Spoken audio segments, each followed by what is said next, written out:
Hi everyone, I'm Brinda Palliyana, historian collaborator for Wisdom, and welcome again to Wisdom Featuring series.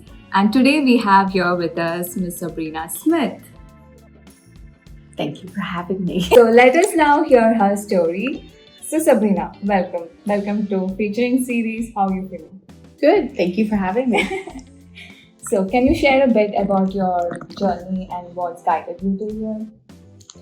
Well, I guess I fell in love with science, as we all did in high school. Yes. And stuff. And while I was in high school, I started working as a veterinary technician. I worked through high school and college as that and really enjoyed the science behind it. From there, I went to UTSA. I got a degree in anthropology and biology, and originally was going to be a forensics anthropologist. Wow. Okay. After I graduated, I took a job working at CTRC, at the time doing drug and development, working with mice and stuff, and just kind of went from there. CTRC eventually became UT Health. And then I moved into breast cancer, worked there for about 7 years, and then moved into the lab I manage now, which is Alzheimer's research. Yes, so I can see that you have a lot of experience. I think, how long have you been with UT Health? 18 years now. That's awesome. So you're like a legend. I wouldn't know about that. So how has your 18-year journey at UT Health shaped your approach to science and teamwork? It's definitely learned to be very flexible. Science never goes the way you think it's going to go.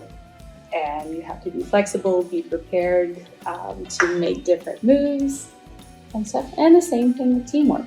Not everybody works the same together, and you need to be able to have flexibility in how you approach things. Right, so true. So from your perspective, what are those elements that create a productive and supportive lab environment? First, having good work-life balance. Everybody in the lab having good work-life balance, from the boss all the way down. And also just learning how to deal with different people. Understanding that not everybody sees things the same way, and not everybody learns at the same pace or does things the same way. So again, flexibility is a really big thing. So true. So managing people, managing your family, managing projects and lab, it can be so complex. So what have been some defining challenges in your journey or lessons from managing research teams over the years?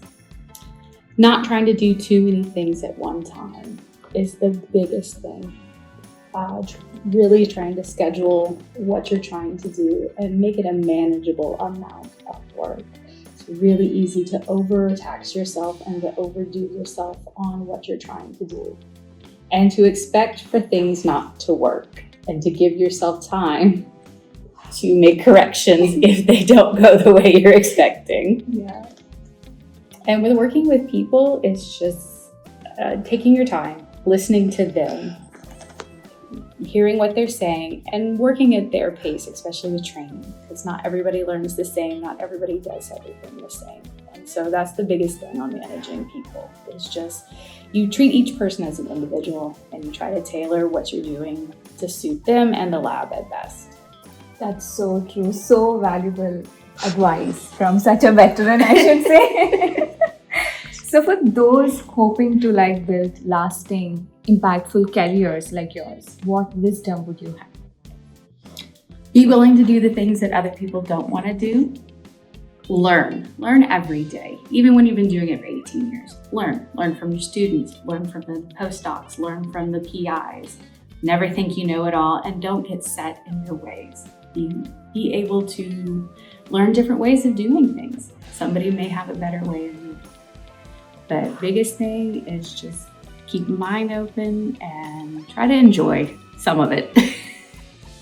So I really thank you for being here. I know you are a research associate and managing a lot of things. You took out time for us. Thank you so much on behalf of the entire Wisdom And all of you who are watching, thank you so much, Sabrina, for being here. You're very welcome, and I am honored, and thank you for asking me. Thank you so much. Thank you.